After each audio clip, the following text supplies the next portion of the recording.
Pastron tërësisht zorët dhe nuk do keni më shqetësime me hemoroidet. Kjo recetë bën mrekulli. Probleme me kapslëkun janë jo pak të prapura.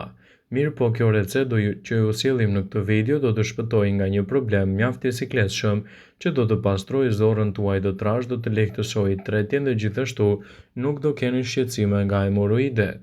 Përbërësit që ju duhen janë një mollë, 2 lugë fara liri, 1 lugë gjedhe mjalt, 1 gotë me ujë. Gjithashtu ju duhet kjo procedurë dhe filloni dhe përgatisni këtë recetë. Lani mollën dhe e qironi nëse është e spërkatur, coptëzojeni atë dhe vendosini në një blender. Nëse blenderi juaj është i fuqishëm, atëherë vendosni në të gjithë farët e lirit dhe përbërësit e tjerë, pastaj i përzini së bashku. E pini në mëngjes me stomakun bosh.